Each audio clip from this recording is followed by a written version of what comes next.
Last week I went to the beach with a friend.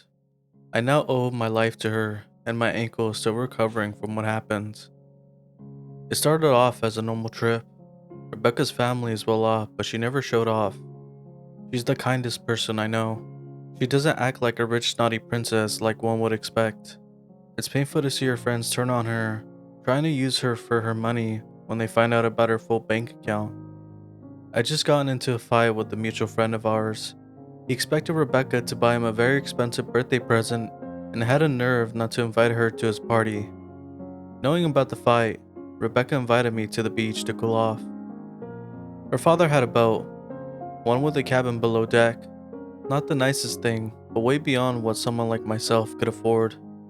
She knew how to steer it, and we often took day trips out just for fishing or swimming.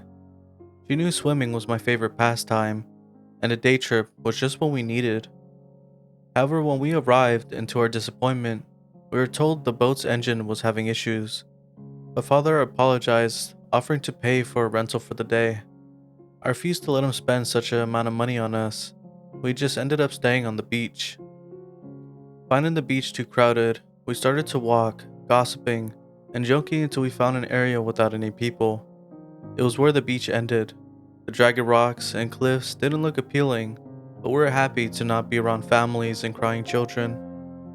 There was also an old stone pier being slowly corroded by the waves. At one point, I think it held a small lighthouse.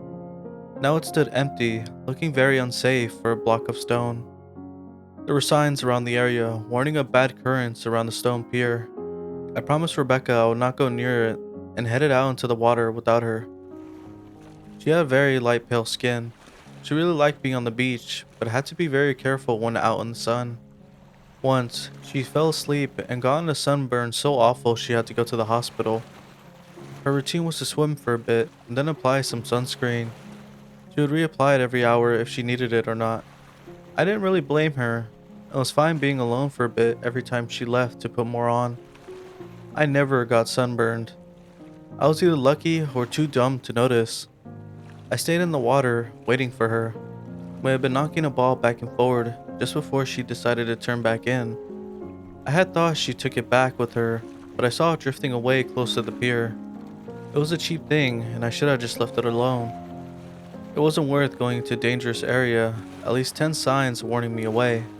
But I was confident in my swimming skills, and I thought I could go get the ball and come back before I was caught in any bad current. I swam closer, and Rebecca had noticed I was going to the pier, breaking my promise. I gave her a wave and frantically pointed towards the ball, hoping she would understand my train of thought.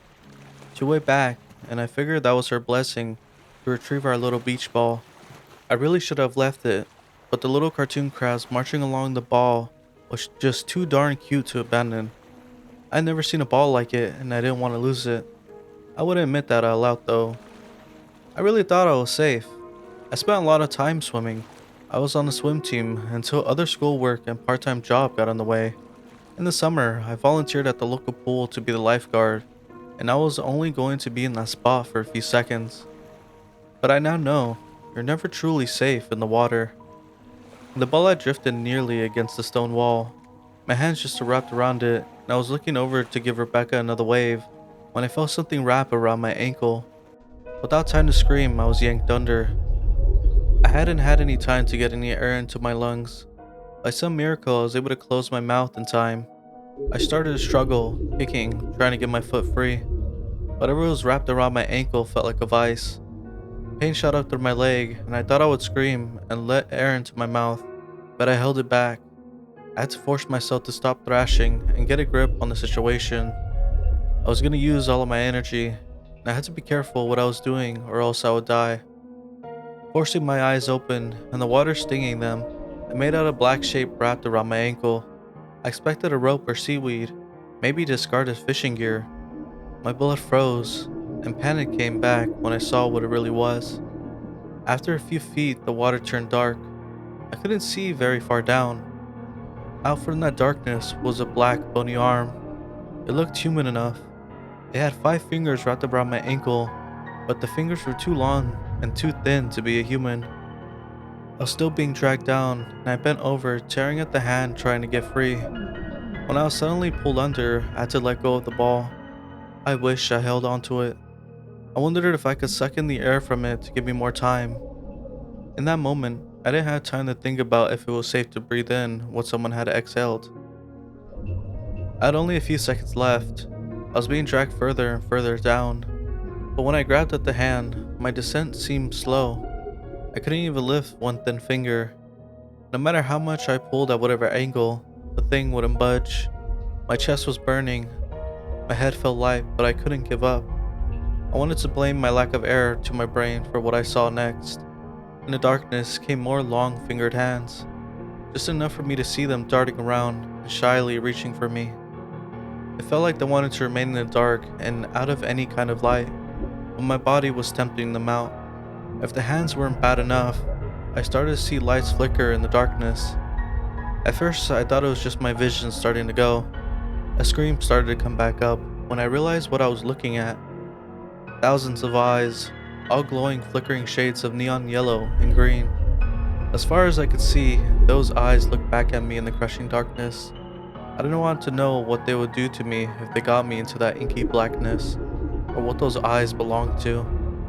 I felt my strength starting to fade. Noticing I stopped struggling, the vice-like grip on my ankle tightened until I could feel the bones snap.